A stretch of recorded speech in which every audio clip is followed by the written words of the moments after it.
Hello everyone, welcome to my YouTube channel Be the Best. My dear students, today we will study about parts of speech. आज की class में हम पढ़ेंगे parts of speech. Parts of speech क्या होता है? First of all, we will know its meaning. सबसे पहले हम इसका मीनिंग जानेंगे कि parts of speech का मीनिंग क्या है.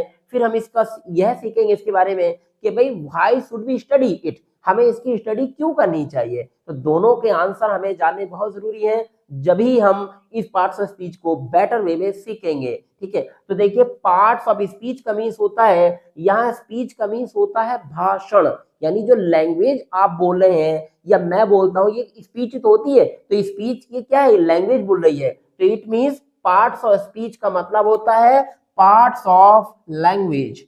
Parts of language I mean English language. तो इंग्लिश लैंग्वेज के पार्ट्स हमें जानने बहुत जरूरी है. क्यों जरूरी है, देखिए किसी भी चीज के पार्ट्स हम क्यों जाने या लैंग्वेज के हम पार्ट्स क्यों जाने. मैं उसके लिए एक आपको छोटा सा एग्जांपल देता हूँ, उसे ध्यान से सुने. कि देखिए सपोज दैट हम कार के बारे में जानना चाहते हैं. कार जो आपने देखी है, अच्छे से कार को आपने देखा है, लेकिन अगर हम कार को जानना चाहते हैं, अब हम जाते हैं कार के पास या कोई भी व्यक्ति कार के पास गया और कार के पास चारों तरफ उसके घूमकर और निकल कर आ गया और कह उसने मान लिया कि मैंने कार को देख लिया, मैंने कार को जान लिया.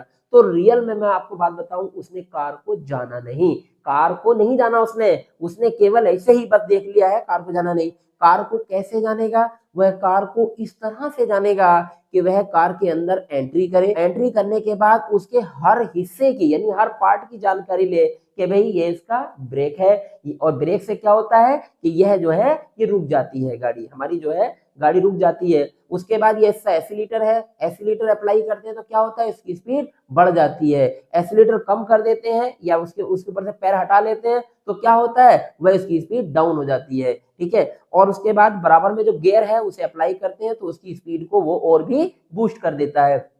तो ये जब हम हर हिस्से को उसको देख रहे हैं, हर हिस्से की जानकारी ले रहे हैं, तो अब हम कार को अच्छे से बेटर वे में समझ रहे हैं और कार को हम कमांड भी कर पाएंगे. अब जब कार के हर हिस्से की हमने जानकारी ली, हर हिस्से की हमें जानकारी हो गई, तो हम कार को अब चला भी सकते हैं, सीख भी सकते हैं, आवश्यकता पड़ने पर उस पर कंट्रोल भी कर सकते हैं. आप चला रहे हैं सपोज दैट और आपको ब्रेक की अच्छी से जानकारी है तो आप उस पर कंट्रोल कर लेंगे. तो इसी तरह लैंग्वेज के भी पार्ट्स होते हैं. अगर आपको लैंग्वेज के अच्छे से समझना है ना, तो लैंग्वेज के पार्ट्स जानो. ठीक है, तो लैंग्वेज के कितने पार्ट्स होते हैं इंग्लिश लैंग्वेज के, ये 9 पार्ट्स होते हैं, ध्यान रखना. तो कितने पार्ट्स होते हैं, 9. I mean there are 9 parts of speech in English language. English language में 9 पार्ट्स ऑफ स्पीच होते हैं. तो इसका क्या मतलब हुआ भी 9 पार्ट्स ऑफ स्पीच है, इसका मतलब ये है कि जो टोटल इंग्लिश लैंग्वेज मिलके बनी है वो केवल 9 पार्ट्स से मिलके बनी है. इनके 9 ही हिस्से हैं, इसके बाद इससे ज्यादा हिस्से नहीं है. कोई 10वां हिस्सा इसका बनेगा तो आपको फिर मेरे चैनल के माध्यम से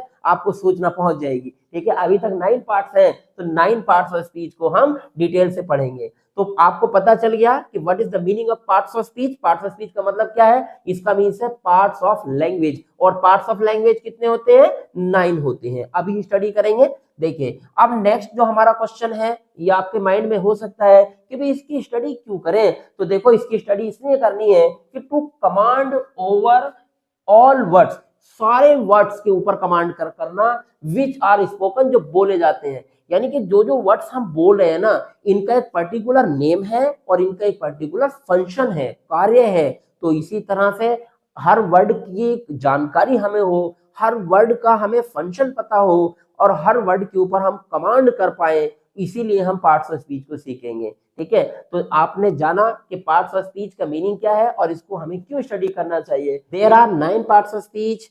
पार्ट्स ऑफ स्पीच 9 होते हैं और वो ये 9 पार्ट्स ऑफ स्पीच हैं. हम इनको डिटेल से पढ़ते हैं. देखिए पहला है, यानी पहला पार्ट्स ऑफ स्पीच है noun, pronoun, verb, adverb, adjective, preposition, conjunction, interjection, article. ये है हमारे 9 पार्ट्स ऑफ स्पीच और इनको हम डिटेल से समझते हैं. देखिए नाउन क्या होता है, व्हाट इज नाउन.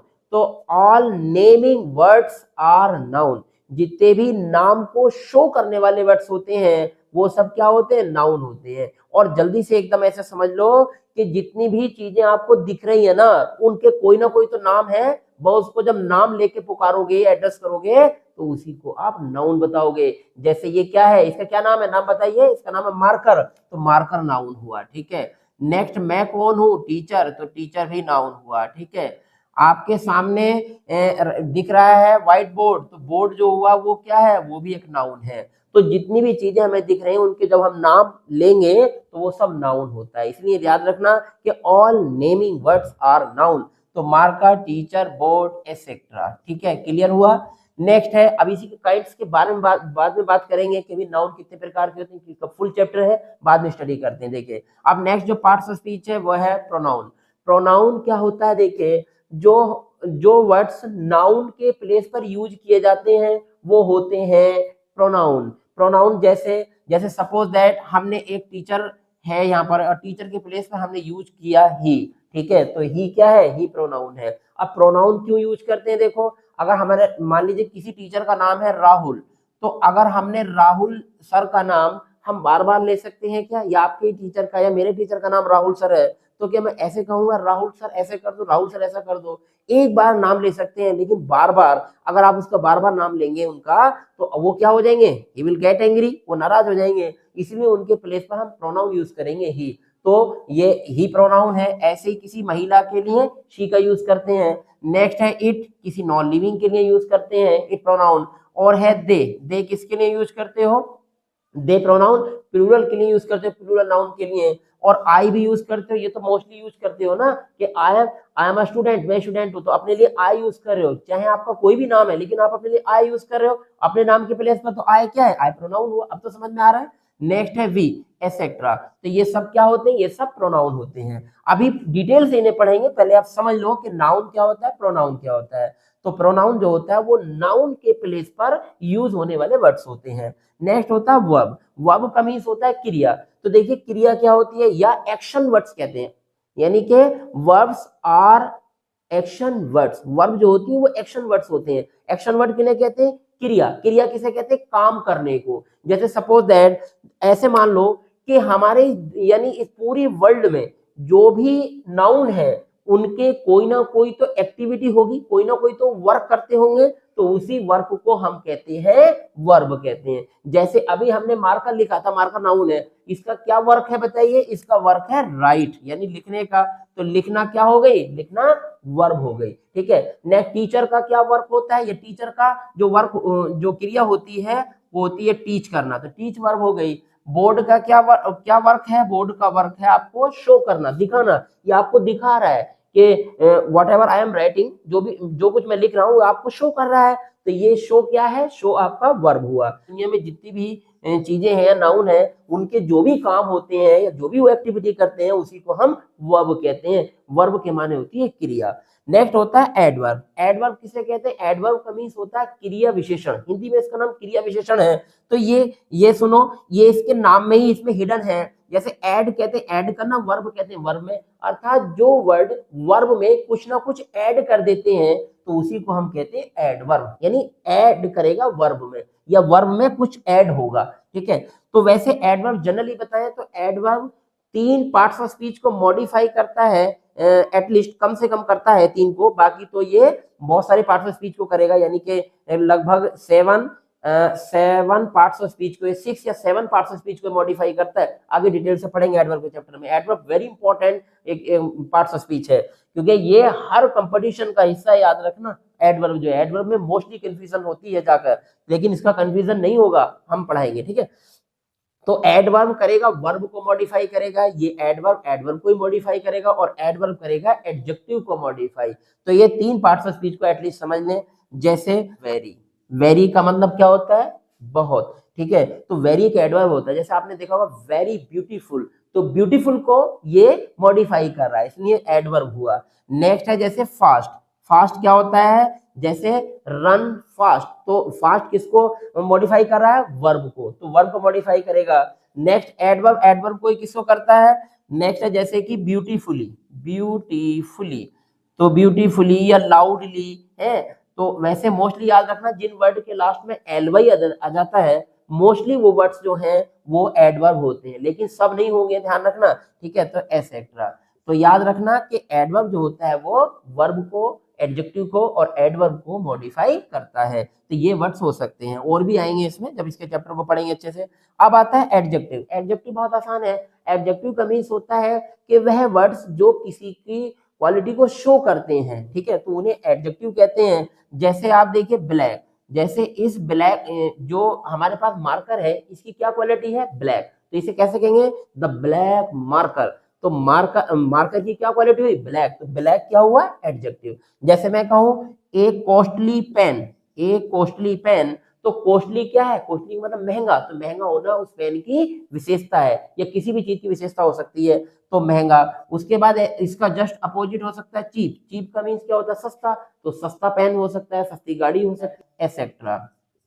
नेक्स्ट है प्रेपोजिशन। प्रेपोजिशन क्या होते हैं, प्रेपोजिशन जो होते हैं वो नाउन और प्रोनाउन का अदर वर्ड से रिलेशन बताते हैं, अदर वर्ड से रिलेशन बताते हैं। और तो इसमें कौन कौन से प्रेपोजिशन हो सकते हैं, जैसे कि एट, जैसे on, over, to, by, etcetera. ये कैसे बताते हैं, अभी रिलेशन अभी बताते हैं, ये रिलेशन कैसे बताते हैं अदर वर्ड से। लेकिन एक इसका मीनिंग और मैं आपको बता दूं कि ये प्रेपोजिशन नाम से भी क्लियर होता है कि प्रे का मीन्स होता है पहले, और पोजीशन का मतलब होता है स्थिति, यानी कि जो वर्ड किसी की स्थिति से पहले रखे हुए हो या किसी की पोजीशन से पहले रखे हुए जो वर्ड्स होते हैं वो प्रेपोजिशन होते हैं। जैसे जैसे mouse the mouse is in the room.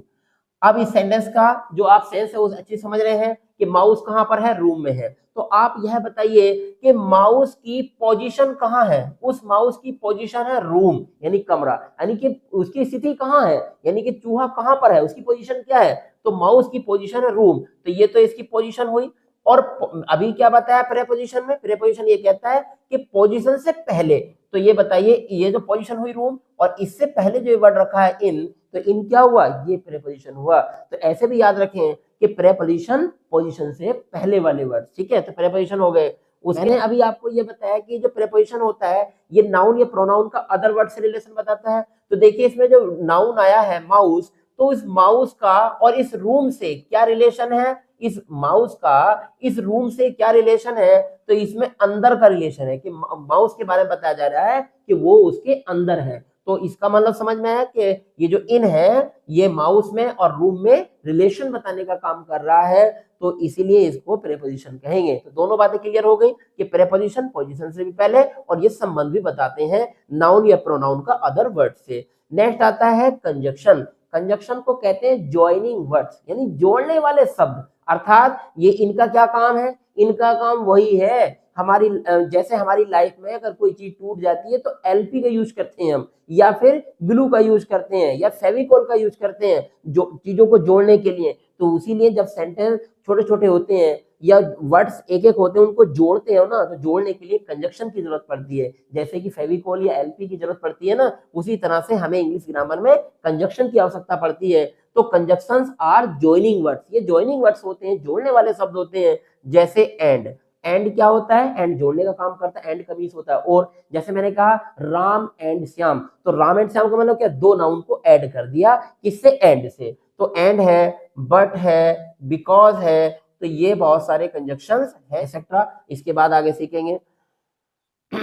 Next है इंटरजेक्शन। इंटरजेक्शन क्या होते हैं, interjection are the word that express our sudden feeling. Interjection वो वर्ड्स होते हैं कि जो हमारी सडन फीलिंग को शो करते हैं, अर्थात हमारे मुंह से अचानक से जो शब्द निकलते हैं ना, वही शब्द होते हैं इंटरजेक्शन। जैसे आप जा रहे थे, आपको जब ठोकर लगी तो आपके मुंह से अचानक निकला ओह मैं गिरा, है ना। आप जब ऐसे बोलते हो तो जब ओह शब्द था वो अचानक निकला ना, तो ओह शब्द क्या है, वो इंटरजेक्शन है। तो याद रखें, किसी का एक नुकसान हो गया तो आप क्या कहते हैं, एलास, यार बहुत बुरा हुआ। एलास का मतलब होता है हाय अफसोस, तो एलास शब्द इंटरजेक्शन है। नेक्स्ट है, जैसे मान लीजिए आपको बहुत ज्यादा खुशी हो गई तो आपने कह दिया हुर्रा, ठीक है, हुर्र जो करते हो ना, तो वो जो शब्द होता है वो हुर्रा होता है इंग्लिश में। तो हुर्रा शब्द अचानक निकला हमारी खुशी में, यानी कि हमारे इंजॉय को या जॉय को शो करने वाला एक हमारी वर्ड है। तो इसी को हम क्या कहेंगे, इसी को इंटरजेक्शन कहेंगे। तो इंटरजेक्शन समझ में आया कि ये सडन फीलिंग को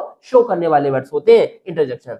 नेक्स्ट आता है आर्टिकल। आर्टिकल क्या होते हैं भाई, आर्टिकल तीन होते हैं, ए, एन, ए एन और द, ये 3 आर्टिकल होते हैं। इनको भी 2 पार्ट में डिवाइड किया जाता है। इसे आ कहते हैं, इसे एन कहते हैं, इसे दा कहते हैं, इसे दी भी कहते हैं। सारी चीजें बाद में पढ़ेंगे, ठीक है, तो डिटेल से बाद में पढ़ेंगे। तो अब आपकी समझ में आया कि पार्ट्स ऑफ स्पीच जो होते हैं वो कितने होते हैं, 9 पार्ट्स ऑफ स्पीच होते हैं, और इनके क्या क्या नेम होते हैं, क्या क्या ये फंक्शन करते हैं। जैसे अभी मैंने जो पार्ट्स ऑफ स्पीच बताए 9 के 9, तो वो 9 पार्ट्स ऑफ स्पीच इसमें है या नहीं, ठीक है, अब हमें ये चेक करना है। तो देखिए माई क्या है, तो माई है एडजेक्टिव, क्या है माई, एडजेक्टिव है, तो एडजेक्टिव पार्ट्स ऑफ स्पीच होता है।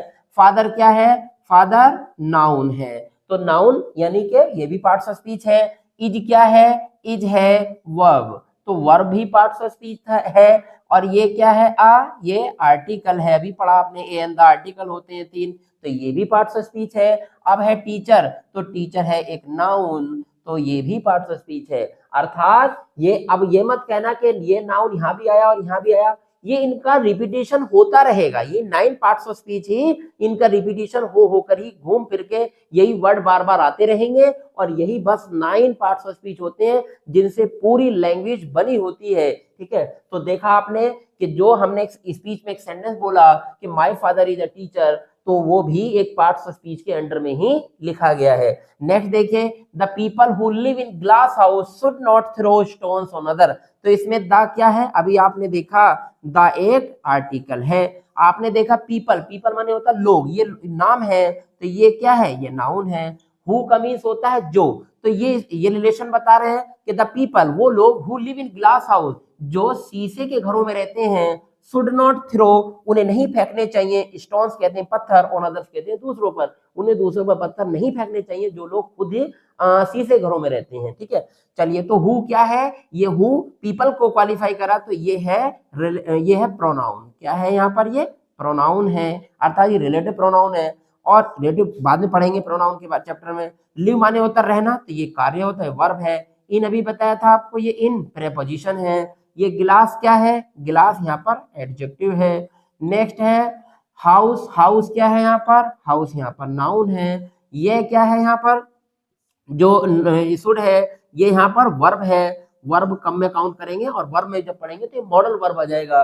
नेक्स्ट है नोट, नोट क्या है, नोट एक एडवर्ब है, अर्थात निगेशन एडवर्ब है, एडवर्ब, तो यह एडवर्ब है, ओके। नेक्स्ट है थ्रो, थ्रो का मीन्स होता फेंकना, तो फेंकना क्या है, वर्ब है। स्टोन्स कहते हैं पत्थर, तो ये पत्थर नाउन है, ये किसी वस्तु का नाम है। ऑन माने होता है ऊपर, तो ये प्रेपोजिशन है। उसके बाद अदर्स माने होता है दूसरों पर, तो ये नाम है, यानी कि नाउन है।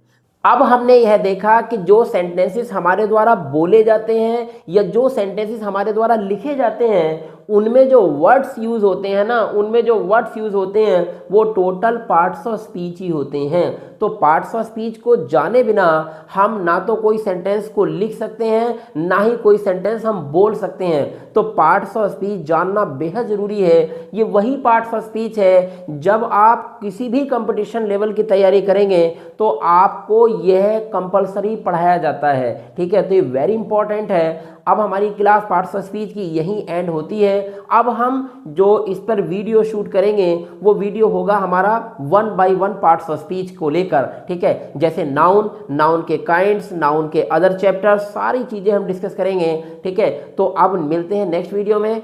और अगर आपको वीडियो ये पसंद आई हो तो वीडियो को लाइक करें। If you are new to my channel तो प्लीज़ सब्सक्राइब इट। अगर आप चैनल पर नए हैं तो कृपया इसे सब्सक्राइब भी कर लें, ओके।